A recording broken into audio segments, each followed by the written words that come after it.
মরা মানুষকে কোরআন শোনায় লাভ নাই। আল্লাহর নবী বলেছেন, মুমূর্ষ ব্যক্তির কাছে বসে কেউ যদি সূরা ইয়াসিন তেলাওয়াত করে তাহলে আল্লাহ রাব্বুল আলামিন মুমূর্ষ ব্যক্তির মৃত্যুর আযাবকে কমাইয়া দিবে। তো যখন মরতে পড়ছিল সেই সময় পড়েন নাই, ছেলেটারে কোরআন শিখান নাই, মেয়েটারে কোরআন শিখান নাই, বউতেও জানেন না, নিজেও জানেন না।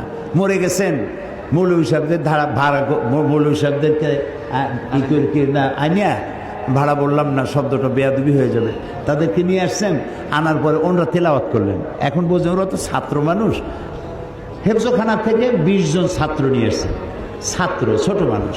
ওরা তেলাওয়াত করতে গিয়ে যদি মনে মনে ভাবে যে যদি 1000 টাকা দেয় তাহলে ভাগ্য পাবো, 25 জন আসছি, 50 টাকা না 60 টাকা, ওই ভাগে কত পাবে সেই চিন্তাও করতেছে, তেলাওয়াতও করতেছে।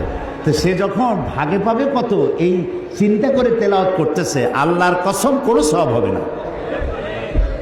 তো কোনো সওয়াবও হইল না, মুদ্দারেও শুনল না, মেহনত বরবাদ, গুনাহ লাজেম, কোনো কাম হইল না। মরা মানুষে কোরআন শুনবার জন্য কোরআন আসে নাই, জিন্দা মানুষে কোরআন শুনবার জন্য কোরআন নাজিল হয়েছে। সুবহানাল্লাহ।